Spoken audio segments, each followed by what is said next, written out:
Salut les aliénés, c'est Tutu, on se retrouve aujourd'hui pour une nouvelle vidéo comme je vous l'avais promis, une vidéo sur les unités, les counters notamment. Alors qu'est-ce que les counters? Les counters c'est les unités qu'il faut faire pour contrer justement les unités qui vous attaquent.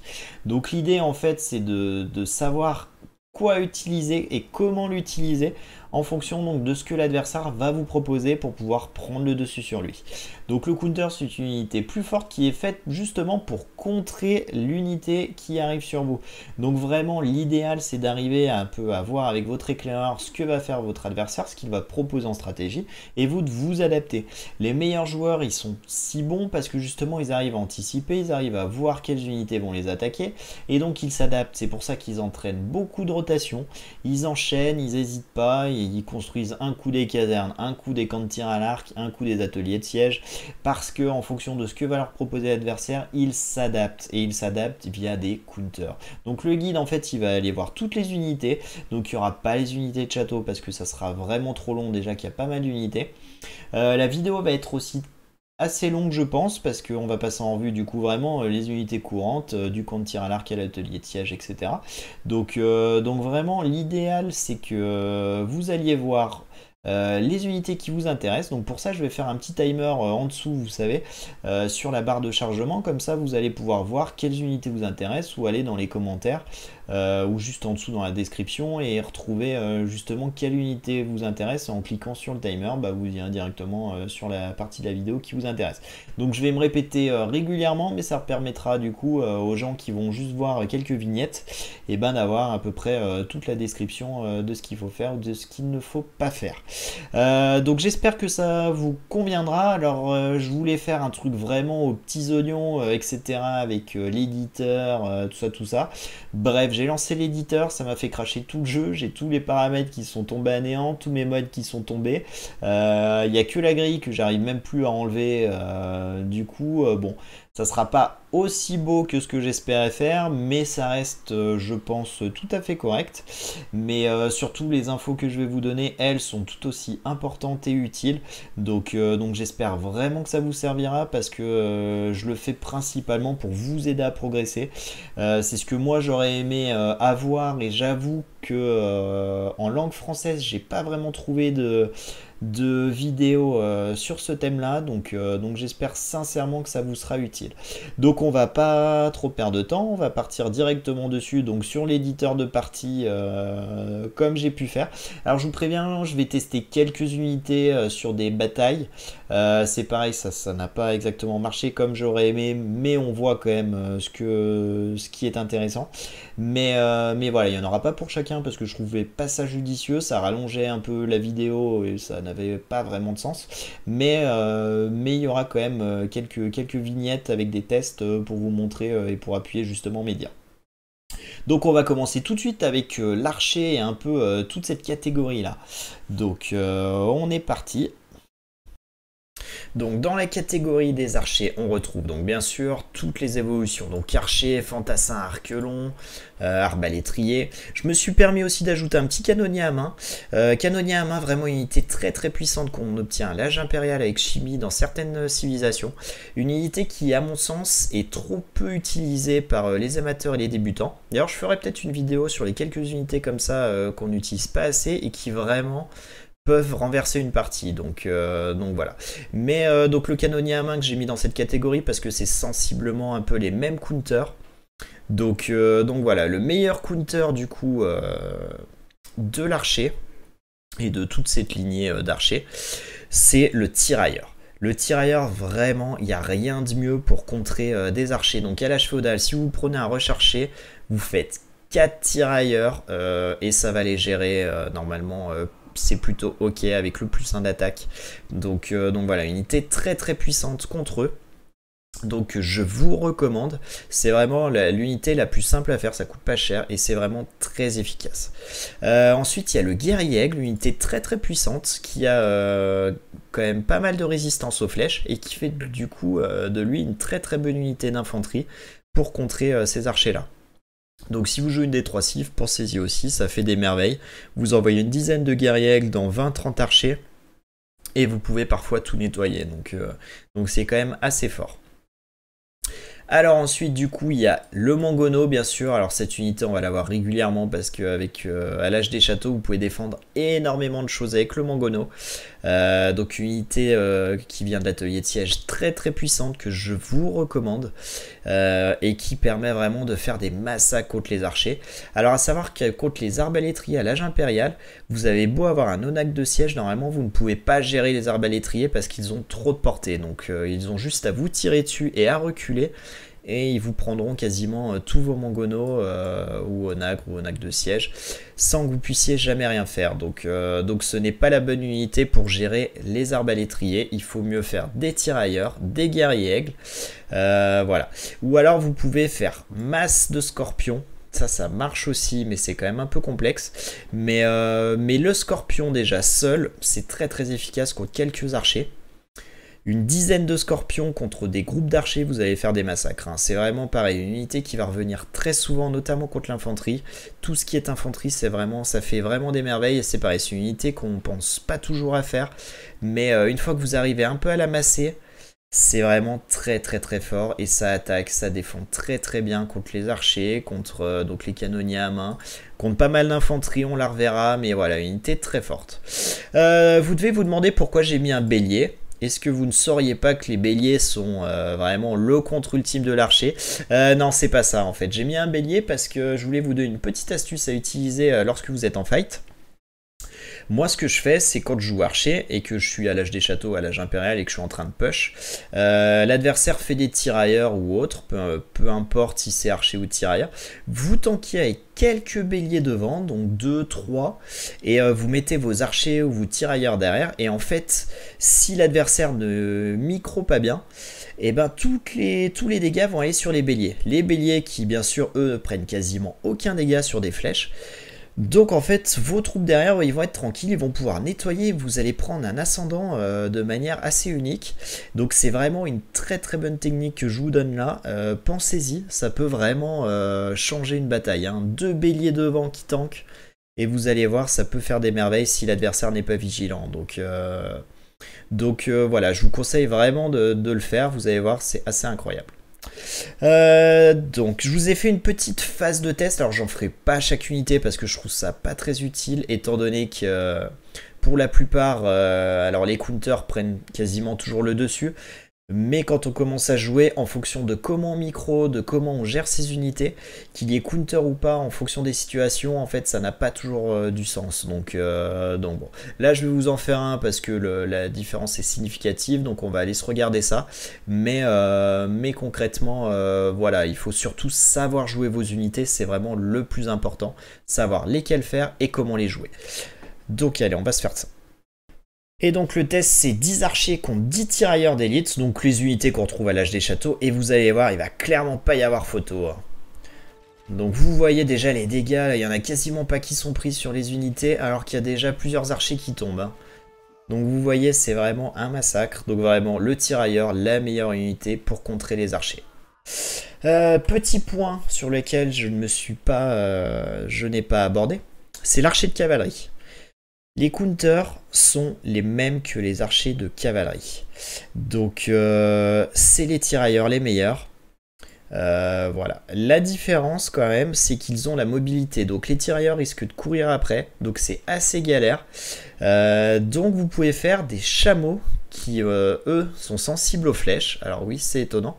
Mais qui vont pouvoir les rattraper et donc les frapper. Parce que, en fait, les archers de cavalerie ne tirent pas très rapidement.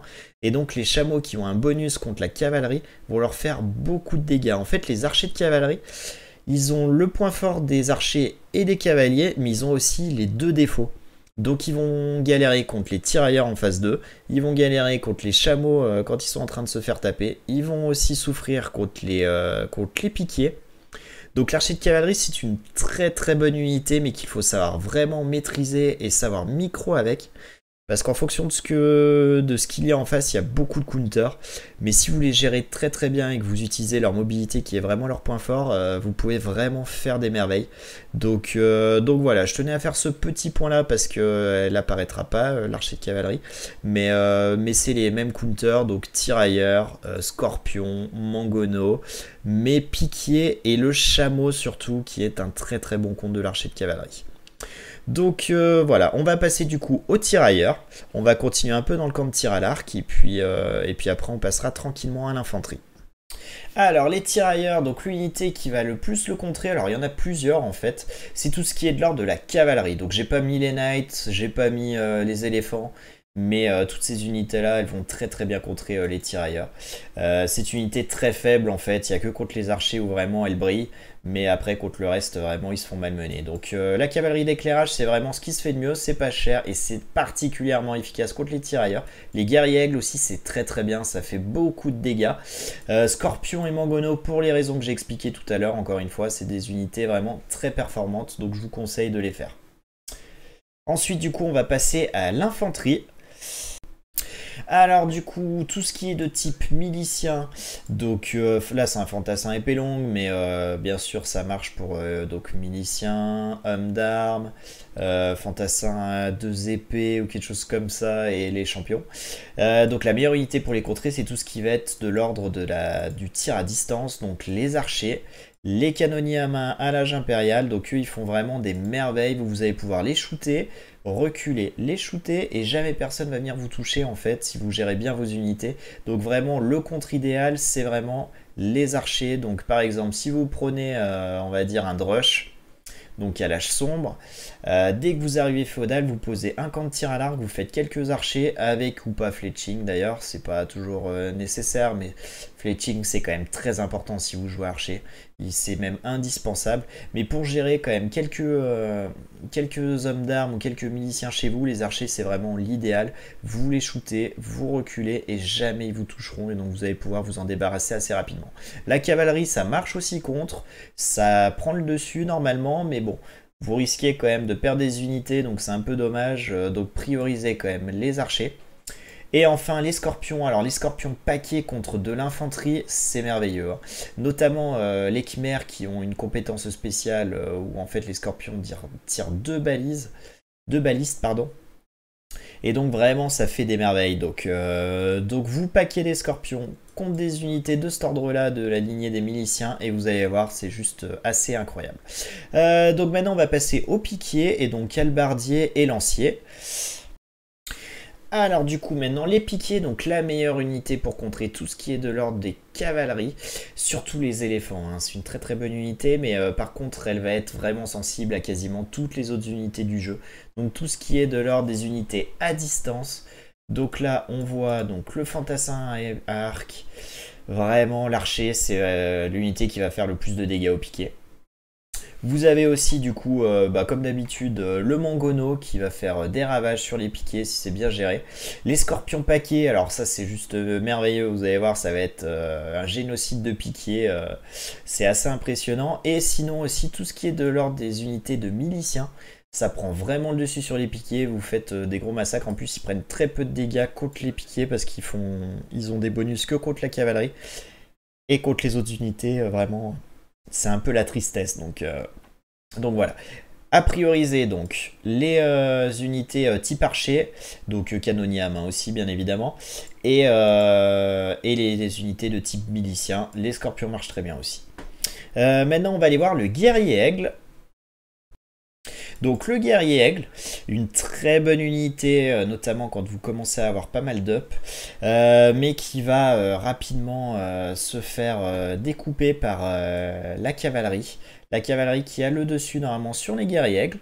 J'ai mis un petit scorpion, mais à utiliser quand même avec beaucoup de connaissances, parce qu'il faut quand même beaucoup de scorpions pour gérer des guerriers aigles. Donc je ne vous le conseille pas, ce que je vous conseille c'est vraiment de faire des unités de type milicien. C'est vraiment le meilleur contre les guerriers, c'est assez impressionnant en fait, c'est vraiment l'unité counter type et vous allez vraiment prendre le dessus. Alors bien évidemment si vous faites des miliciens contre des guerriers, vous n'avez aucune chance, il faut vraiment les évoluer. mais après en un contre un, vous allez forcément prendre un ascendant décisif, et justement on va aller voir ça tout de suite, comme ça vous allez vous rendre compte à quel point c'est puissant contre les guerriers aigles. Donc encore une fois, un petit 10 contre 10, et on va voir ce que ça donne. Donc là c'est des guerriers aigles contre des fantassins à épée longue, c'est un peu les unités quand on se retrouve château. Et on va se rendre assez compte. Bon, il y en a un qui part, du coup c'est un peu 10 contre 9, mais c'est pas grave. C'est pas grave, les fantassins épée longue, ils y vont et ils font un massacre, vous avez vu. Il reste encore pas mal de fantassins à épée longue, alors que les guerriers aigles, ils sont tous ravagés. Hein. Donc vraiment la meilleure unité pour contrer les guerriers aigles. Donc là, vous avez compris, on va parler de la cavalerie. Donc le meilleur contre de la cavalerie, c'est le piqué. Hein. Le piqué qui a un bonus contre les éléphants et qui va vraiment faire des ravages contre les knights, chevaliers, paladins, etc. Et la cavalerie d'éclairage, éclaireur ou hussard, vraiment le piqué il fait des ravages et il ne sert quasiment qu'à ça. Donc utilisez vos piquets contre ça, ça coûte pas cher et vous allez tuer des unités à gogo. Donc vraiment une très bonne unité. En deuxième compte, c'est le chameau. Chameau très efficace aussi, et en plus du coup l'avantage contrairement au piqué, c'est qu'il court plus vite et qu'il peut suivre justement les knights qui viennent faire des petits raids dans votre écho, ou d'ailleurs aussi les cavaliers d'éclairage, et du coup les chameaux ils vont pouvoir les suivre et aller les taper. Donc le chameau c'est une très bonne unité que tout le monde n'a pas, mais vraiment qui peut beaucoup vous aider. Donc si vous avez des chevaliers ou de la cavalerie d'éclairage et qu'ils essayent de vous run un peu, de taper un côté et partir de l'autre, il faut prioriser les chameaux. Si vous avez des éléphants, il faut prioriser les piquiers. Alors j'ai mis un moine. Pourquoi le moine? Parce que c'est une défense que les débutants ou les amateurs ne font pas souvent, alors que vraiment ça change le cours des batailles, ça aussi. Une unité encore une fois un peu pas oubliée, mais c'est vrai que ça semble compliqué à jouer, mais les moines avec leur conversion, quand vous avez que 2-3 knights en début d'attaque, vous venez à convertir un éléphant. S'il y en a deux qui vous attaquent, ça fait déjà du 1 contre 1, sauf que vous l'avez pas payé quoi, et qu'en plus vous pouvez aller soigner votre éléphant pendant que lui il tape l'autre éléphant. Donc vraiment le moine c'est une unité très très forte quand il y a peu d'unités, et j'insiste sur le peu d'unités. S'il y a déjà 20 knights dans votre économie, ne faites pas des moines, vous n'allez pas vous en sortir. Mais s'il y a 2-3 knights, vous faites 1 ou 2 moines, vous allez faire quelques conversions et ça va vous suffire à inverser le cours de la bataille. Donc voilà, c'est un peu technique à se servir, donc effectivement commencez peut-être pas par là, mais gardez-le en tête. Si vous êtes fermé et que l'adversaire tape un peu à votre porte et tape votre palissade, si vous faites vous réparer et que vous faites pendant ce temps-là un monastère avec un moine derrière, vous allez pouvoir convertir, et le mec qui va vous attaquer, il va pas se laisser convertir, il va partir, il va vous laisser tranquille. Donc vraiment une unité assez pratique parce qu'elle convertit, en plus vous pouvez soigner, donc pensez-y. Alors par contre, je précise bien que l'éclaireur, le cavalier d'éclairage, mais on y reviendra plus tard, eux ont des résistances contre les moines. Donc ne faites pas de moines pour contrer des éclaireurs, hein, sinon ça ne marchera pas. Donc on va passer, puisqu'on en parlait, au chameau. Donc une unité assez forte, très utile donc contre la cavalerie. Après pour le reste c'est vrai que c'est moins fort parce que c'est plutôt sensible. Donc toujours au moine, vous pouvez le convertir, c'est le même principe que les knights, voilà, ça peut changer le cours d'une bataille s'il y en a peu. Les piquiers, vraiment les piquiers font des massacres de chameaux. Donc si vous voyez des piquiers et que vous êtes en chameau, partez, fuyez. Pauvres fous. Et en fait ils ont aussi une sensibilité aux flèches, donc forcément le chameau c'est pas la meilleure unité en termes de polyvalence. C'est vraiment une très bonne unité contre la cavalerie, mais ça a quand même beaucoup de counter, donc les chameaux à faire avec précaution. Voilà, c'est vraiment pas évident et ça va souvent en complément de quelque chose.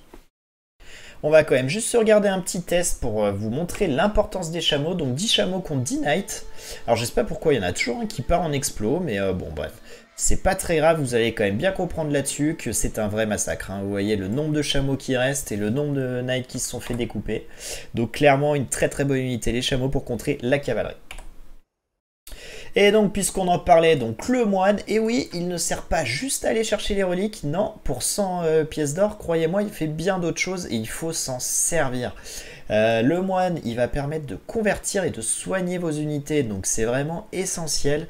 et c'est très très très fort si c'est bien utilisé. Mais là on va parler du coup de ces counters. Les counters, il y en a quand même beaucoup, c'est une unité très fragile, donc il faut en prendre soin, il faut vraiment les mettre à l'arrière et pas tout devant, parce que notamment les guerriers aigles et toute la lignée, ou aussi les éclaireurs et toute cette lignée là, ils ont une résistance à la conversion multipliée par 3 ou 4, je ne me rappelle plus exactement, mais en tout cas avant de convertir il va falloir vous lever de bonne heure. En gros le moine va lancer une conversion et le guerrier aigle il a le temps d'aller se manger un sandwich et de revenir le tuer, hein. Donc vraiment n'essayez pas de convertir des guerriers aigles, ça va être très compliqué sauf si vraiment il est très loin ou qu'il est occupé, mais sinon c'est peine perdue. Donc les scorpions, enfin tout ce qui est de l'ordre de l'atelier de siège, les mangonos etc, vous allez faire des massacres de moines avec, donc c'est très efficace, bien que avec rédemption le moine peut convertir ce type de bâtiment là, enfin de bâtiment, ce type d'unité militaire. Donc quand même à faire attention, mais avec la distance vous allez le gérer, et notamment du coup avec la distance les archers c'est merveilleux, avec une balistique vous les snipez de loin et vraiment l'adversaire perd s'endort très très très facilement, donc voilà. Et donc on parlait de tout ce qui était mangono onagre de siège, donc là on va passer à tout ce qui est de l'ordre de l'atelier de siège. Oui, car oui, il y a un fil conducteur, je ne sais pas si vous l'avez remarqué, mais bon, en tout cas là on va parler du coup de l'atelier de siège. Donc les mangonos, ils sont très très puissants, ça organise quand même de très belles défenses, notamment quand vous venez de passer château et que vous êtes assailli par des recherchés, ou même par n'importe quoi et que vous êtes fermé, les mangonos vous permettent de temporiser, de faire du dégât, c'est vraiment une arme essentiel, pensez à les faire, ça peut vraiment vous sauver la vie. Donc vraiment une très très bonne unité le mangono, mais particulièrement fragile. Donc là j'ai mis l'onagre de siège pour une raison, parce que on va se représenter qu'on est par exemple à l'âge impérial.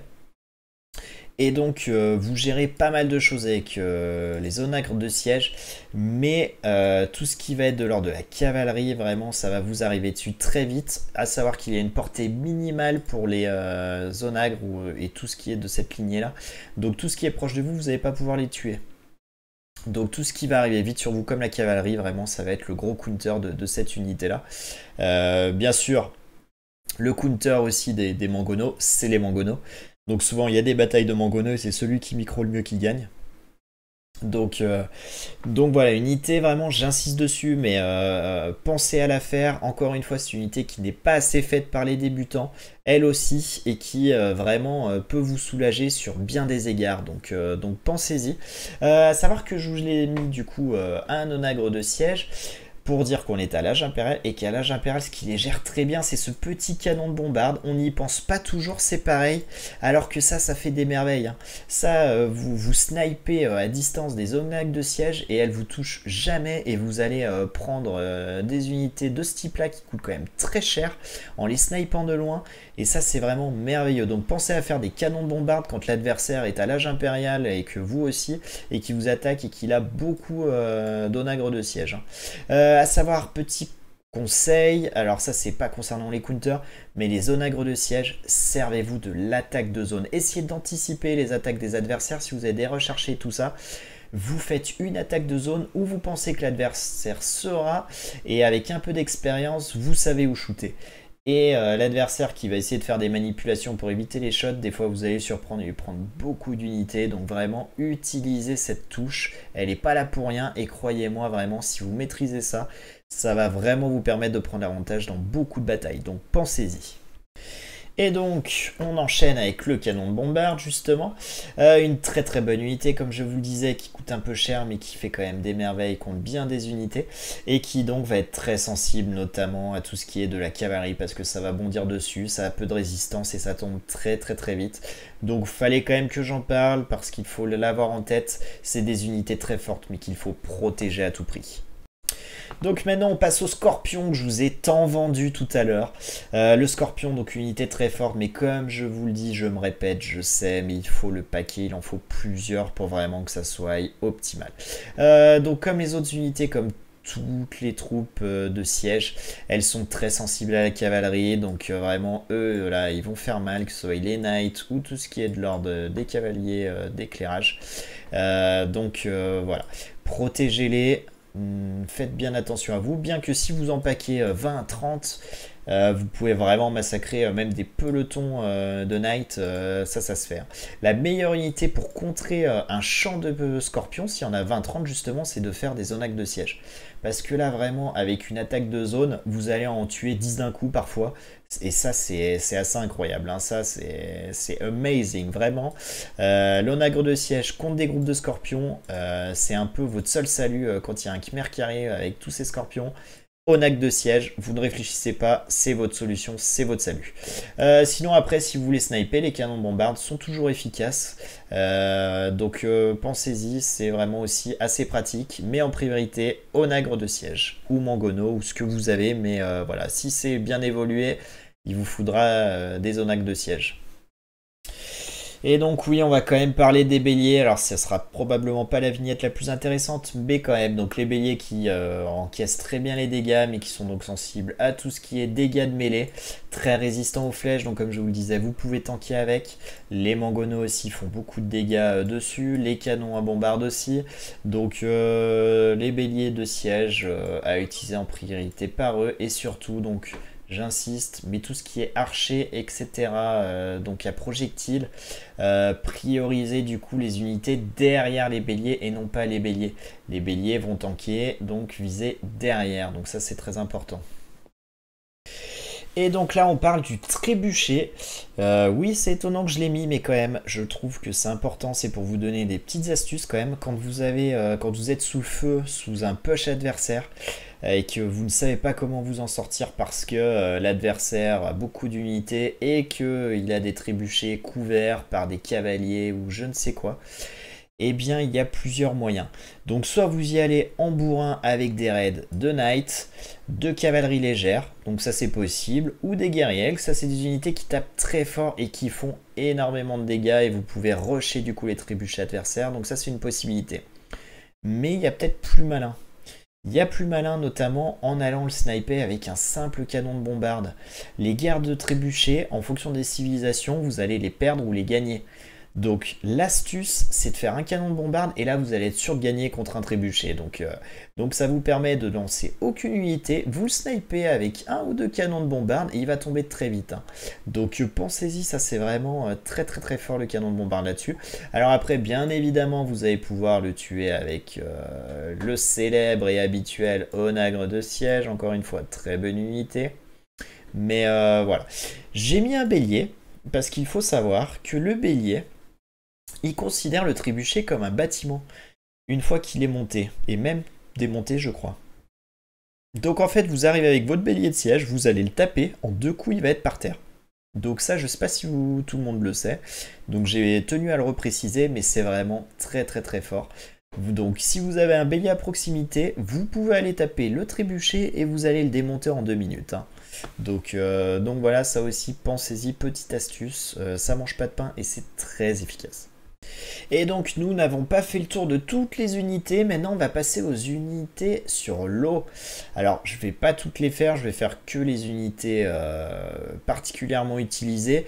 Donc ça sera le navire incendie et la galère de guerre. Alors la galère de guerre je l'ai ajouté avec un drakkar parce que c'est quand même assez similaire en termes de counter. Donc le counter c'est très simple. C'est le navire d'incendie qui va faire donc des merveilles, qui va aller les tanker, qui va vraiment les détruire. Alors c'est toujours pareil, si vous avez un adversaire qui micro bien, il va prendre toutes ses galères ou tous ses drakkars, il va vous tirer dessus, il va reculer, il va vous tirer dessus, il va reculer, il va vous tirer dessus et vous allez le perdre sans lui faire de dégâts. Donc voilà, l'astuce en général c'est d'avoir quand même... notamment dans les team games, une personne qui fait des navires incendies pour tanker et aller prendre l'adversaire s'il n'est pas attentif et lui tomber ses unités, et d'avoir un autre joueur qui lui va faire des galères et qui va permettre du coup de tuer les unités à distance. Donc c'est pareil pour les drakkars, donc voilà, en tout cas cette unité là, si vous arrivez à accrocher un de ces deux navires, vous allez les massacrer en quelques secondes et du coup on va se refaire un test aussi pour vous montrer à quel point c'est fort. Donc petit 5 contre 5, navire d'incendie contre galère, et vous allez voir, il n'y a clairement pas photo, il y a même une unité qui se balade, et pour autant, c'est un massacre. On ne perd aucun navire d'incendie, d'où la puissance des navires d'incendie. Mais encore une fois, c'est la micro qui compte. Donc vraiment, toujours, ne sacrifiez pas vos unités bêtement. Contrôlez-les, maîtrisez-les, ne les perdez pas bêtement. Sélectionnez bien les unités à attaquer quand c'est nécessaire. Donc voilà, ça c'est très important. Ne faites pas n'importe quoi. Et donc, que faire pour gérer les navires d'incendie alors? Eh bien, c'est très simple, il y a ce qu'on appelle le navire de démolition, ça c'est pareil. Quand on n'a pas l'habitude de jouer l'eau, on n'y pense pas toujours, mais vraiment c'est un très bon moyen de saper un peu les pelotons de navires à incendie. Vous allez en envoyer un ou deux se faire sauter au milieu des groupes comme ça, et vous allez les envoyer au fond de l'eau très rapidement. Donc ça va de pair avec justement un groupe de bâtiments aquatique. Donc vous avez par exemple quelques navires à incendie avec quelques galères derrière. Et pour aller faire des ravages dans les groupes ennemis, vous envoyez quelques navires de démolition un peu sneaky pour pas qu'ils se fassent sniper par les galères ennemies ou les dracars. Et vous allez vous faire sauter à l'intérieur. Donc très important à connaître ça, si vous avez beaucoup de navires à incendie, vous faites des navires de démolition et ça va faire des merveilles. Et donc c'était la dernière unité que je vous présentais. Alors je pense qu'on a fait à peu près le tour de toutes les unités un peu classiques et courantes. Si j'en oubliais, vous me le dites en commentaire et puis j'essaierai de rectifier le tir. Voilà, je vais vous donner quand même quelques conseils maintenant. Très important. Donc voilà, là on a vu les counters. Si à l'inverse c'est l'adversaire qui a vos counters, si vous avez par exemple, vous êtes en train de faire un rush archer et que vous voyez qu'en face vous vous retrouvez à 10 archers contre 10 tirailleurs, s'il vous plaît, ne faites pas ce que font n'importe quel débutant qui ne fait pas attention et qui va engager le combat. Ne faites pas ça, s'il vous plaît. Si vous voyez que l'adversaire a des unités plus fortes que vous, vous partez, tant pis. Il n'y a pas de honte, à reculer, à se replier. Bien au contraire, c'est beaucoup plus intelligent. Vous reculez, vous protégez vos troupes, vous les sauvegardez et vous vous en servirez pour aller faire du dégât ailleurs, plus tard, sur des villageois. Ce n'est pas être lâche, c'est être malin. Rappelez-vous, si quelqu'un vous fait des reproches à ce niveau-là, vous leur dites que c'est de ma part. Non, c'est très important, sans rigoler. Ne sacrifiez jamais vos unités, ne prenez jamais de fight que vous ne pouvez pas gagner. Si vous voyez que l'adversaire est en surnombre, si vous voyez que l'adversaire a de meilleures troupes et que vous allez tout perdre, le but c'est de les sauvegarder, de temporiser, de refaire de l'armée et d'aller prendre l'ascendant sur lui. Donc ne sacrifiez aucune unité, ça c'est un des conseils les plus importants que je peux vous donner, j'insiste et vraiment... parce que y a trop de gens qui envoient sacrifier des unités et je pense qu'il y a bientôt une association des unités sacrifiées pour rien qui va se monter, donc là c'est trop quoi. Là c'est vraiment trop. Autre conseil, le bonus colline. Le bonus colline, on en parle régulièrement, on n'y pense pas toujours. S'il y a une colline que vous battez entre archers, mais même de mêlée, montez plus haut que l'adversaire, prenez ce bonus, vos unités elles seront moins impactées par les dégâts, elles en causeront plus et à unité égale vous allez faire des différences juste avec cette petite pente, donc utilisez bien ça. Et on voit d'ailleurs qu'avec le jeu il y a de plus en plus de volonté de la part des développeurs d'impliquer ce bonus colline là, parce que maintenant même je sais plus quelle civilisation utilise ce bonus là de manière assez particulière, donc vraiment pensez-y, ça c'est une autre astuce qui à mon avis va vous permettre justement de faire la différence. Donc voilà. En autre conseil, si jamais on vous attaque à la maison et que vous n'avez pas les bonnes unités justement, réparez comme vous pouvez, fermez-vous plus petit, obligez-les à passer par votre forum. Le but c'est de gagner du temps. Gagner du temps, pourquoi? Justement pour aller chercher vos counters. Donc ça vous permet du coup, en faisant une maison ou en posant un marché contre une palissade qui se fait attaquer par des archers, des cavaliers ou ce que vous voulez, ça vous permet du coup de vous laisser le temps de construire un petit camp de tir à l'arc, de faire quelques tirailleurs ou quelques archers, ou de faire quelques piquets si un scout rush, et vous serez bien mieux, vous serez préparé. Donc vraiment temporiser, ça c'est essentiel, donc j'insiste aussi là-dessus, faites-le bien, ça c'est vraiment très important. Je réfléchis s'il n'y a pas d'autres conseils que je peux vous donner. Il y en a probablement, mais qui me viennent pas spécialement à l'esprit. Mais vraiment, gagnez du temps pour tout, temporiser. Ne prenez que les failles nécessaires. Prenez les collines quand vous le pouvez. Posez une tour aussi, parce que là on a parlé des counters d'unité, mais en termes de counter, quand on vous attaque sur votre or, vous pouvez poser une tour, et ça aussi, ça c'est un beau counter. Ça gère quand même pas mal d'unités adverses. Tout ce qui va être archer, tirailleur, etc. Vous mettez des palissades autour de la tour, comme ça, même de mêlée, ils peuvent pas l'attaquer, et ils se font shooter par cette tour-là, et donc vous pouvez travailler tranquillement et protéger vos villageois. Donc ça, c'est des petites astuces pour justement sauvegarder vos villageois contre des unités. Donc l'idée, c'est toujours pareil, prendre l'ascendant sur l'adversaire. Donc c'est très important. Voilà, je pense que c'est à peu près tout. Donc vous l'aurez compris, l'idée de ce tuto, c'est justement de savoir quoi jouer, mais surtout c'est de savoir comment jouer, parce que faire des counters c'est bien, savoir les jouer c'est quand même beaucoup mieux. Donc très important, essayez de comprendre comment chaque unité se joue, qu'est-ce qui leur fait du dégât, et ça vous permettra d'être bien meilleur. Et surtout, réagissez quand vous voyez que l'adversaire pose un camp de tir à l'arc, c'est pas qu'il va vous faire un scout rush, donc ne faites pas de piqué, ça ne sert à rien. Donc anticipez, votre éclaireur vous servira à ça. Vous allez dans la base ennemie, vous regardez quel bâtiment il pose, vous essayez de voir les premières unités qui sortent pour pouvoir vous faire des unités qui vont les contrer. Donc ça c'est très important, l'information c'est capital dans ce jeu. Il faut se préparer et anticiper, n'attendez pas que l'adversaire soit dans votre base pour commencer à faire des défenses. Il faut les faire avant, dès que vous savez ce qui vous arrive sur le nez, vous faites ce qu'il faut pour le contrer et vous allez voir, si vous mettez tous en application, votre elo va exploser. Croyez-moi, moi je n'ai aucun doute là-dessus. Donc voilà, j'espère sincèrement que cette vidéo vous aura plu et qu'elle vous sera très utile. J'ai essayé de la faire comme moi j'aurais aimé qu'on la fasse pour moi. Ça conviendra peut-être pas à tout le monde, j'en sais rien. En tout cas, si jamais il y a des choses qui vous manquent, vous pouvez laisser en commentaire des situations que vous n'avez pas su défendre et que vous ne voyez pas comment les défendre. Je vous répondrai justement comment faire. Je suis très réactif, donc vous aurez une réponse dans les heures qui suivent, un jour grand max. Donc n'hésitez pas à le faire. Si vraiment ça vous a plu, vous pouvez me soutenir du coup en mettant un petit pouce bleu, en vous abonnant à ma chaîne, c'est toujours plus qu'apprécié, ça m'aide beaucoup et je vous en serai très reconnaissant. Donc moi je vais m'arrêter là-dessus, donc je vais vous dire à très bientôt les aliénés pour une nouvelle vidéo. Allez, salut!